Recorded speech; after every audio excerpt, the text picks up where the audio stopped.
Et les paroles, c'est le début, première phrase. J'ai du bon tabac. Sérieux, chanson pour enfants, j'ai du bon tabac dans ma tabatière. Pourquoi je veux pas, je sais pas, avec du bon shit dans ma chichitière? J'ai de la bonne coke dans ma cocotière.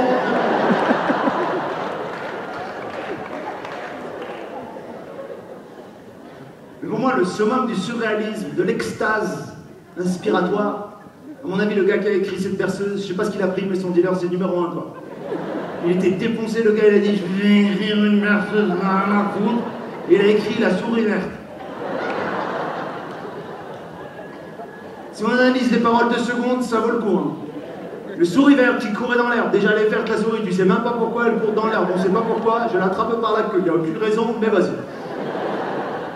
Je la montre à ces messieurs. Tout le monde fait comme si on savait exactement qui c'était ces messieurs. Bien sûr, il y a toujours des messieurs dans l'herbe en cas de souris verte qui sont dans l'herbe. C'est très connu ça. Ces messieurs me disent, et là vous allez voir le traitement. Horrible, violent, la torture qu'ils veulent affliger à cette pauvre souris verte qui a rien fait. Trempez-la dans l'huile. Ça va, ça se passe bien. Imitation de souris, pas prévue, mais en plein, voilà. J'avais jamais imité, je savais pas, quand j'étais dans le Thalys aujourd'hui, je savais pas que j'allais faire une souris, quoi. Peut-être que ça voulait dire ça, peut-être dans cette langue ça voulait dire ce soir tu vas imiter une souris. Je sais pas.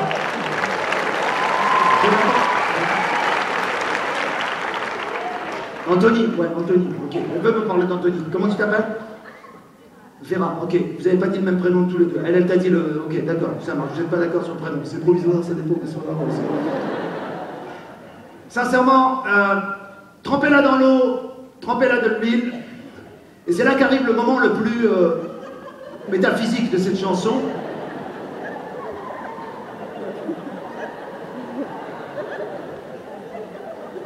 Ils te disent que si tu fais tout ça,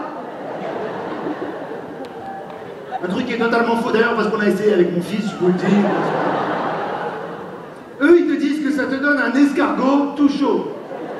Moi, je fais l'expérience, ça te donne juste un animal totalement décédé. Hein, c'est pas...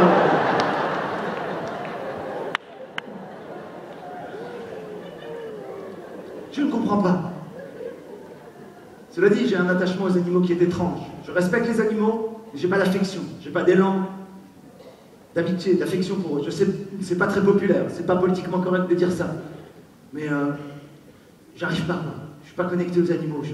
C'est peut-être dû à mon éducation. Au Maroc, les chiens, c'était... Les chiens marocains, c'est pas comme les chiens belges, les chiens français, les chiens américains, je vous jure. Les chiens marocains, c'est des chiens, ils sont pas d'accord à la base. Voilà. Les chiens marocains, il n'y a pas un Marocain qui fait tout mon Dieu, parce qu'il fait déchirer la terre. Pas de chérie. Le chien lui dit, oh, je suis pas un toutou, hein. Oh, j'ouvre ma gueule, ce toutou, là. Le chien marocain, il est énervé. Donc nous, on leur jetait des pierres et ils réagissaient pas bien, je sais, mais je sais pas, c'est comme ça. D'ailleurs, les prénoms des chiens en France et les prénoms des chiens en Belgique, d'ailleurs, et les prénoms des chiens au Maroc, c'est pas la même chose. Hein. Moi, j'ai des potes en France, leurs chiens, ils ont des prénoms genre Bruno, je te jure. Ou des trucs mignons, Titou, Miki, Sissi, Papou. Nous, tous les chiens au Maroc, ils ont des prénoms de super-héros, tu sais. Il y a eu Bobby, c'est un grand classique, tous les chiens s'appelaient Bobby. À un moment donné, on croyait que un chien c'était Bobby, il n'y avait pas d'autre prénom. Il y avait 5 chiens qui disaient Bobby, tous les chiens c'était Bobby. Non mais après, il y a eu Mad Max, Rex, Rocky, Rambo, Grandizer, Goldorak. Je te jure, j'avais un copain sur chien, il s'appelait Goldorak. Le chien, c'était comme ça, comme un lion, un gros chien, Goldorak. Je crois que c'est culturel et je ne juge pas ni l'un ni l'autre, c'est simplement mon histoire qui m'a amené à ce constat. D'ailleurs, je me rappelle, mon fils, à Paris, je l'amenais faire du poney. Il faisait du poney au jardin d'acclimatation, cet endroit si charmant et bucolique pour les enfants.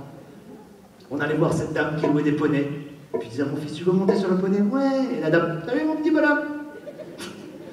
Tu vas monter sur celui-là. Il s'appelle Vodka. Et celui-là, Bim Boum. Tu veux lequel? Bim Boum, c'est parti. Allez, un petit bonhomme, on est parti. Je lui disais, allez, on y va. Allez, Bim Boum, allez, long. Tu vas y aller avec ta cadence là. Même le poney, il était tranquille. Ouais, il est content. Mon fils, tout le monde était content. J'ai été au Maroc. Il y a un gars, il faisait faire des tours de poney aux enfants. Déjà, le poney, il est comme ça, tu sais. Le poney, il est pas au service de la cadence, là, tu vois. Le poney, il sent que tu vas l'embrouiller, il est comme ça, le poney. J'étais avec mon fils, ah, papa, regarde, demande-lui comment il s'appelle. J'ai dit, salam alaikum, alaikum salam. Je dis, comment il s'appelle? Comment il s'appelle? C'était un poney.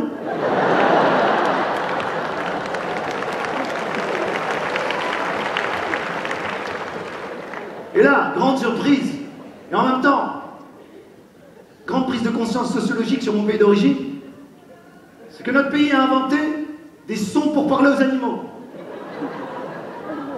Et des mots qui ne s'adressent qu'aux animaux. C'est-à-dire, à la place, en France, de cette dame qui disait au poney, c'est parti mon kiki, on y va, pim poum. Le gars a regardé le poney et lui a fait,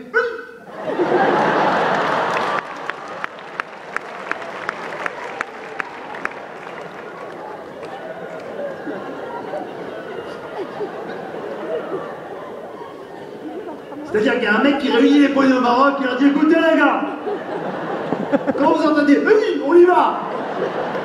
Et là c'est parti, il a été. Et pour l'arrêter, il a fait chat. Et je vous jure que c'est vrai, je n'invente rien, s'il y a des Marocains ici, ils peuvent vous le raconter. Où allez au Maroc et dites à un âne rat, il va avancer, chat, c'est arrêté. Il y a un sociologue des animaux. Et en même temps, on n'a pas de grandes affinités avec les animaux, mais en même temps, on a inventé des sons spécialisés pour les animaux, c'est étrange. Il n'y a personne qui dit à un âne ou à un cheval, c'est parti mon kiki, on va aller, t'es prêt à combattre? Non, il lui fait oui.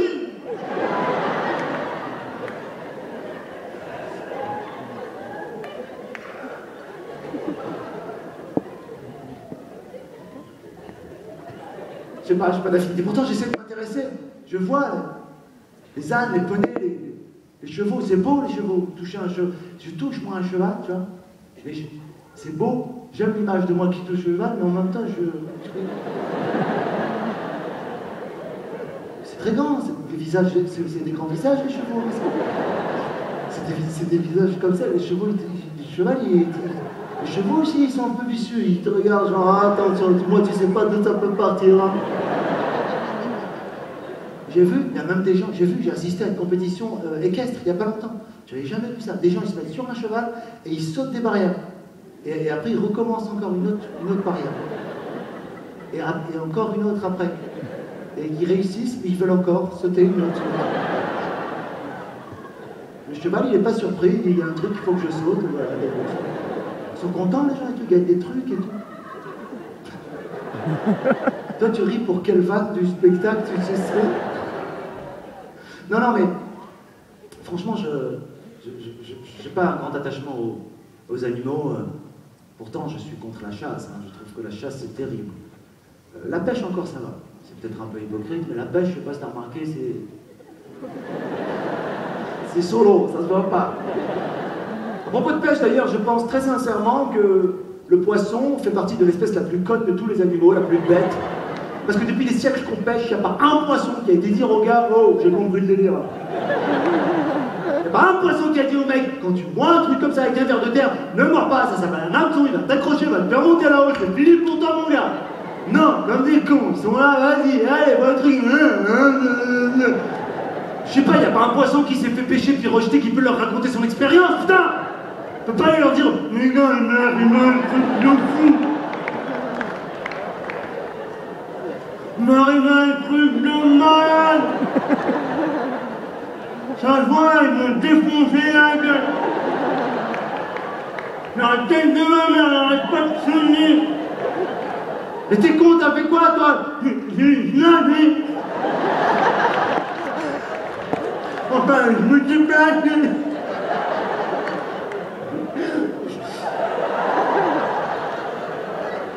Souris frites, Poisson nageant. Vliegnazen, vliegenoten, vliegnaadvast, vliegenogenvraag. Toen de vlieg geplaatst in zijn vlug was er nog gaan. Et alors, qu'est-ce qui t'est arrivé? J'avais faim. Mais t'es con ou quoi? J'ai mangé une merde de la thé, mais même lui, il arrive même pas à me tuer.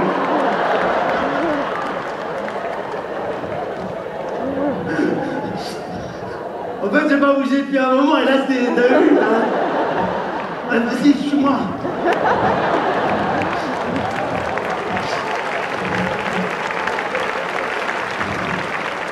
Belle feinte.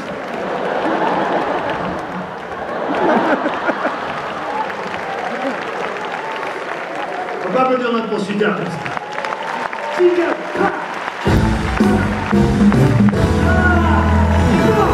Ah, il a éclairé le public.